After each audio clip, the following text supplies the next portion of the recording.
अपने दुल्हा के ही जाड़ा में इंतजार करत रहा। जवानी क्या कहले जवानी अरे रस से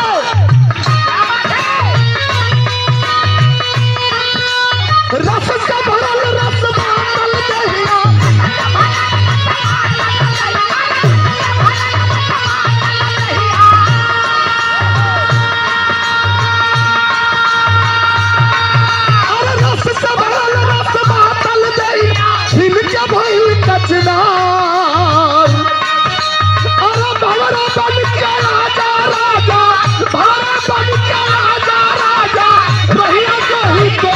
बलमुआ हो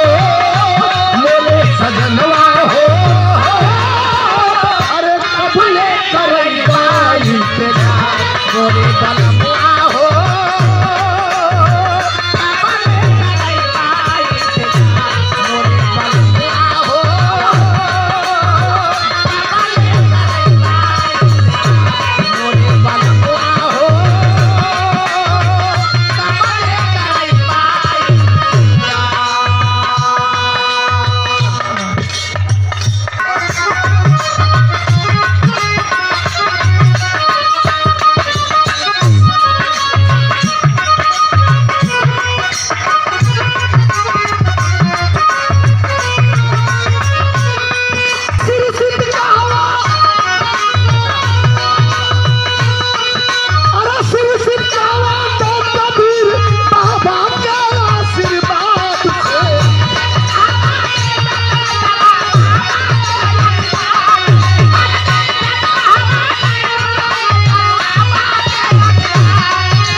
बोल रहा है काशी अब बम बोल रहा है काशी अरे बाबा के प्रसाद से बम बोल रहा है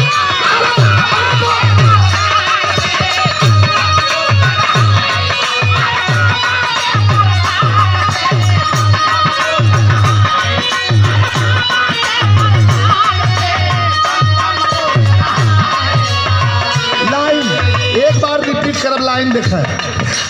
श्री संत का हवा बरंदीर बाबा के आशीर्वाद से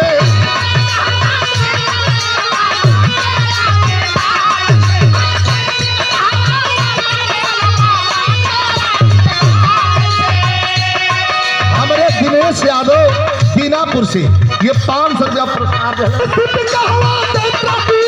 बाबा के आशीर्वाद से बम बम बोल रहा है काशी अब बम बम बोल रहा है अरे बाबा का प्रसाद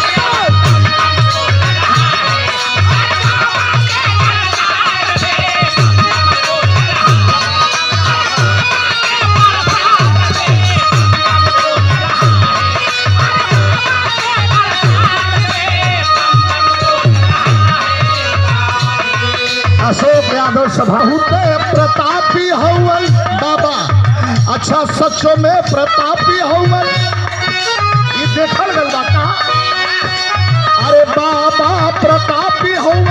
अरे साबित प्रमाता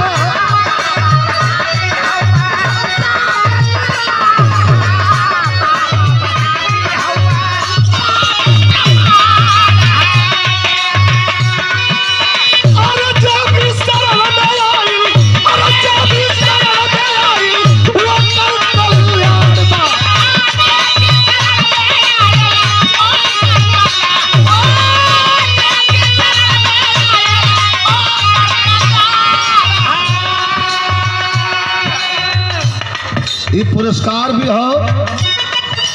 च्यवनप्राश भी हो।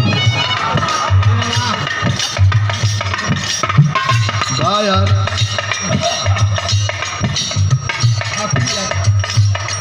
ठाकुर ये जो लिखल है ना, ठाकुर यादव मेडिकल एजेंसी,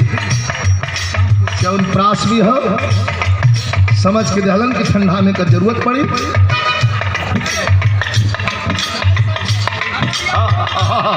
देखे देखे राजेंद्र खा कांदे ठंडा में, और हमने कमलेश पटेल एडवोकेट साहब